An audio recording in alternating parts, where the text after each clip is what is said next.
This guy has been inspected and approved by Luminous.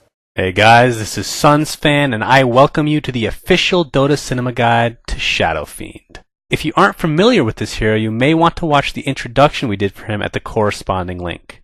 Shadow Fiend is a solo mid, agility, carry hero who has one of the best farming mechanisms in the entire game. Because of this innate ability to farm, games that seem grim may actually be within reach. Generally speaking, Shadow Fiend is a very level and item dependent hero. Skill build. Typically speaking, your very first level should go into Necromastery in order to gain some last hitting punch in lane. Past that, you should try and prioritize Shadow Rays in order to push the lanes and gain easy rune control. Presence of the Dark Lord should be skilled once both Shadow Rays and Necromastery are maxed out, with of course the ultimate being the only thing with priority at level 10 and 11. Getting back to the ultimate, professional players almost always wait to skill Requiem of Souls until level 10 and 11.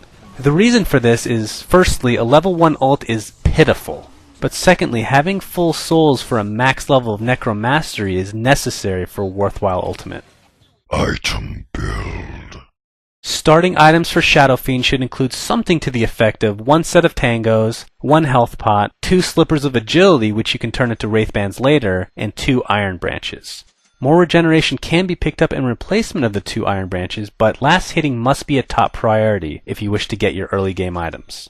Speaking of early game items, since Shadow Fiend is primarily a mid-solo hero, a bottle is almost always picked up as his first item.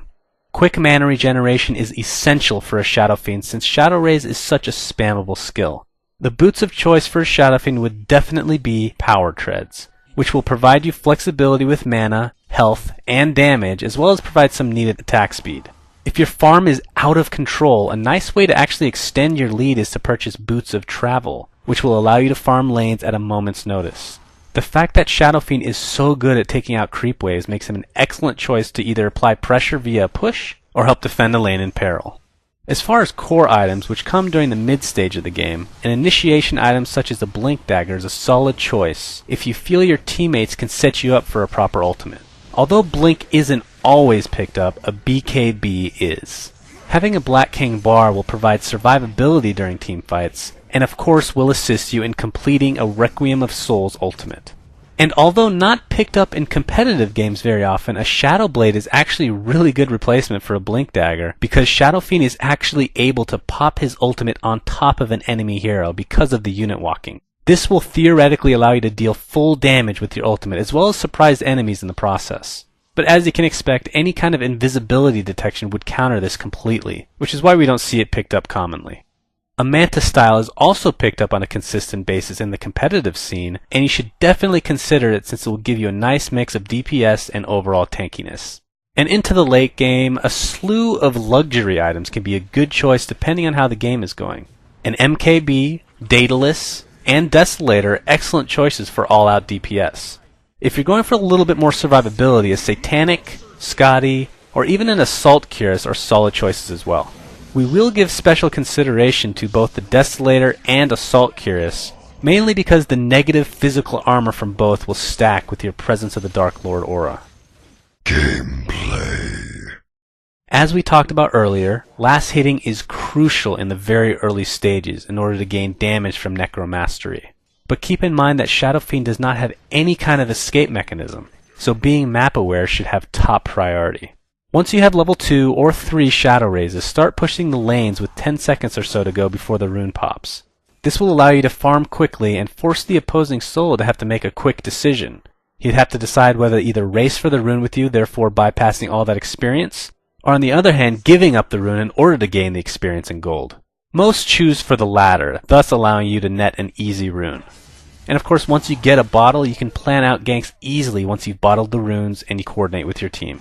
Now, going back to Power Treads, and I know this can be difficult to master, but please try and get into the habit of switching to Intelligence Treads when using raises, and then back to either Agility or Strength afterwards. This will allow you to use your Shadow Raises much more frequently. In teamfights, if you've chosen to go for the storied BKB Blink combination, try and choose the best spot possible for you to get a decent ultimate off. Obviously, your team can set you up for this, but just keep in mind that the damage from your ultimate is not the only thing that matters. As long as you catch enemies within a 675 AoE, both their movement speed and attack damage will be reduced by 25% for 5 seconds. Also, a very common mistake made by players towards the mid stages of the game revolves around your right clicking. Chances are very good that your auto attacks will deal way more damage than your raises, so try to save those raises for when a hero is fleeing and is just out of attack range. Friends and foes. As we've alluded to time and time again, friends of Shadow Fiend would be anyone who can set him up for a good ultimate.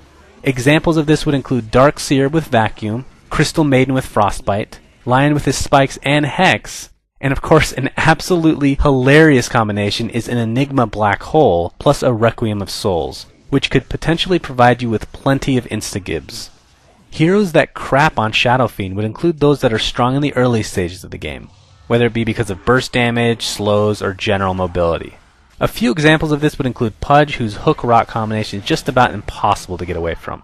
Batrider and Viper are also terrible matchups for Shadow Fiend, as they can perpetually slow him to their heart's desire.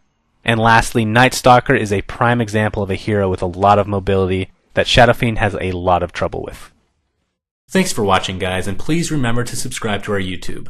Also, a special shout out goes to Flawless for his help in writing this guide. You can check him out at his YouTube, which is linked in the following annotation.